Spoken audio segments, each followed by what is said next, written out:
What's going on YouTube? 5.7L Hemi, and I'm back with another video today for you guys. I'll be showing you guys how to remove and replace your O2 sensors on your Hemi charger. So replacing the O2 sensors on my charger is going to be a little different than you guys because my charger have long tube headers on it, and the brand is Pacesetter. And I'm running Pacesetter long tube headers with no catalytic converters. My kit came with the off-road mid pipes.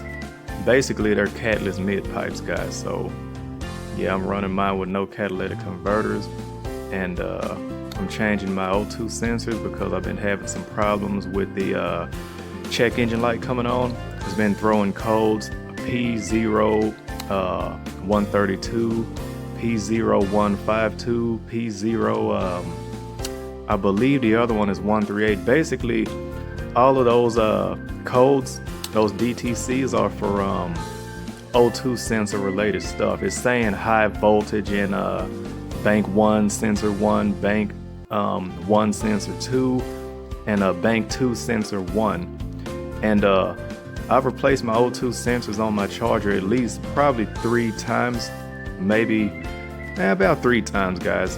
And reason for that is the O2 sensors that I was replacing them with, they weren't a good quality. They were like I would say like a knockoff brand O2 sensor that's, you know, pretty cheap in quality and everything. So I did a little bit of research and I found out that the NGK O2 sensors are the best ones to put on your Hemi charger, or basically your Hemi engine, period. It say NTK on the box, but NTK is a part of NGK. And let's see, yeah, right there we see NGK on here, and we got the part number right there, 23160, and that's basically for the front O2 sensors, or the bank 1 sensor, sensor 1. So I'm gonna be replacing 3 of mine today, guys, because like I said, I was getting a check engine code for 3 out of the 4 O2 sensors. So I'm just changing 3 of them today, and all 3 of them are the NTK.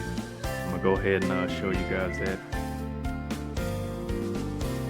Alright, you guys, so as you can see, the charger is pretty dirty right now. I just pulled it in from outside into the garage.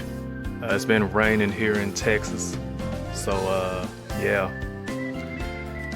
as you guys can see, the car's pretty dirty right now. I just got it in the garage. I got it on the jack stands. I got it lifted, guys. I'm about to get under here and show you guys how to replace these O2 sensors, but I'm gonna go ahead and show you guys the 3 that I have here. So I'm just replacing 3 of the O2 sensors today. I'm gonna replace the 4th one just so all of them will be NGK O2 sensors. And part numbers on these guys. Alright, so these, like I say, these are the front O2 sensors right here, and that's the part number right there. And then the rear O2 sensor number is right here. Part number, I should say. So I'm gonna go ahead and get these out the packaging, get them out the box, and I'll show you guys how they look. Alright guys, so like I say, here's how the O2 sensors look, and they're pretty close to how the factory O2 sensors look. Now, of course, these shorter ones right here, these are the front sensors. And they even have some anti-seize on them already. Once I take this this plastic cap off right here, there's anti-seize already on them, so they don't stick down, you know, lock into your exhaust manifold or your header or what have you.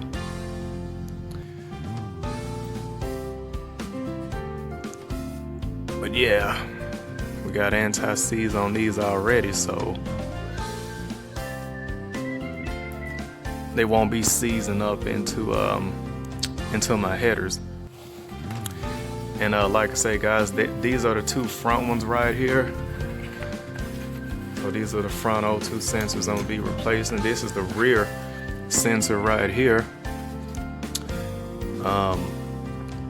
It's a little bit longer than the front ones, as you could tell.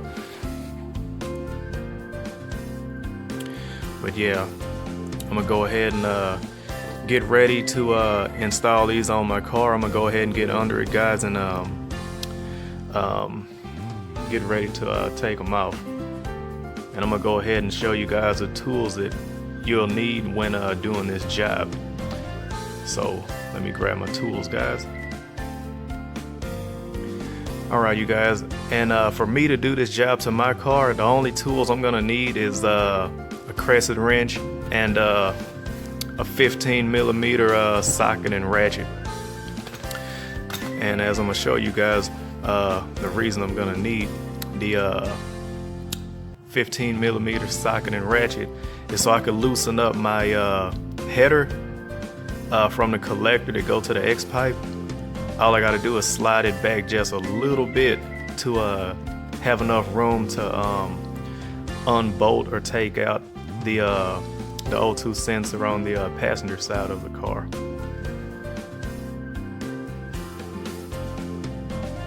Alright, you guys, so here's the underside of my charger, and there's my long tube header right there, the pace setter, and my catless mid pipes.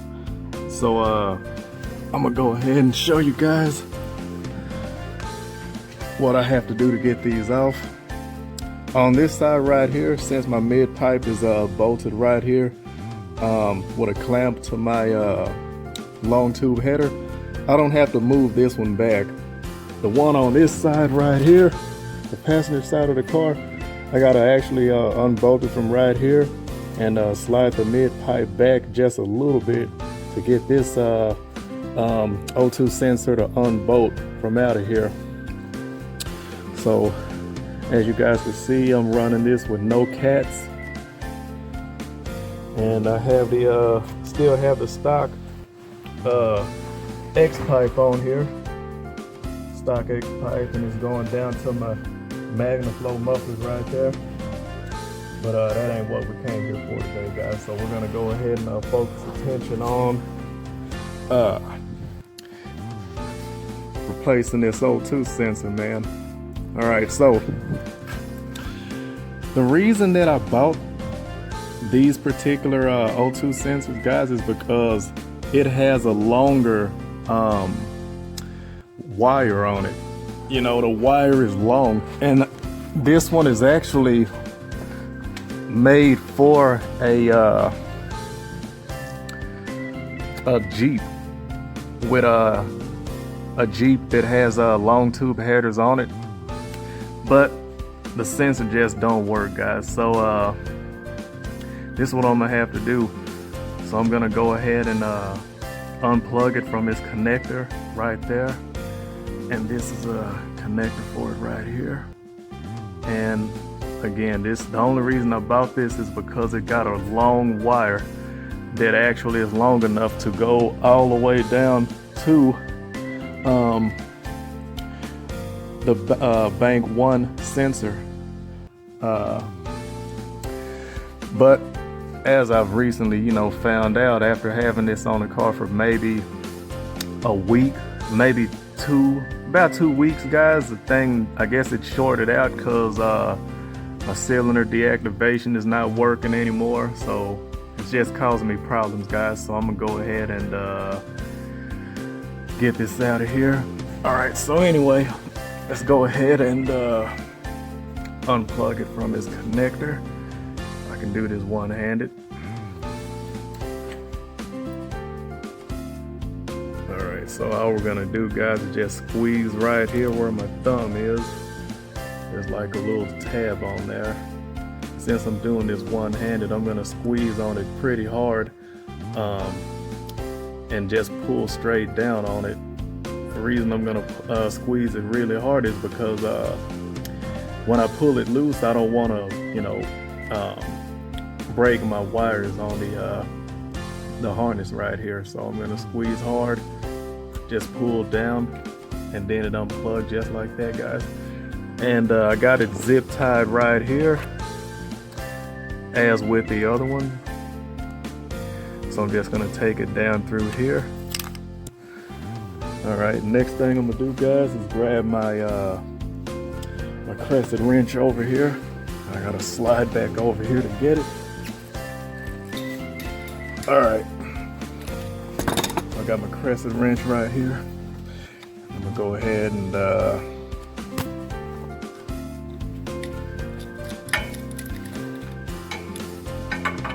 wrench it off of here. All right, so the direction that I'm gonna wanna go is up, because that's gonna loosen it. All right, so these are not hard to get out.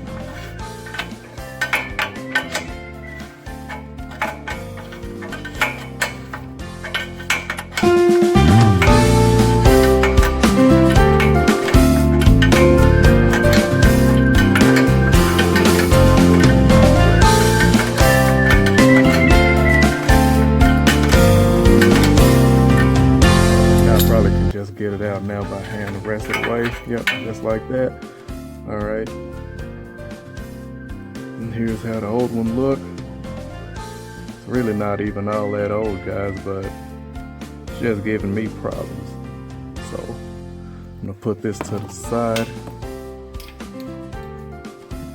and get the new one right here.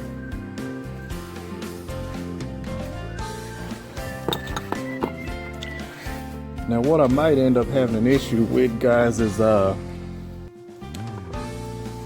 length of this is probably not going to be long enough to actually plug in, and that's going to be a problem. So let's see, I'm going to have to come up with a different alternative for that, guys.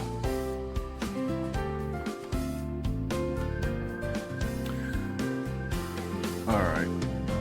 So let me figure this out real quick, guys, and I'll get right back to you.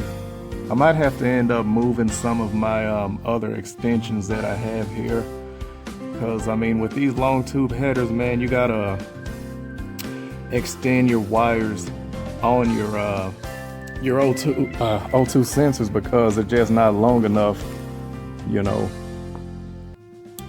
And I have extensions on a couple of mine already, so what I might end up having to do is reroute a couple of these and try to use the extension that I already have here, because it might be long enough. But let me do this, guys, see how I'm gonna do this.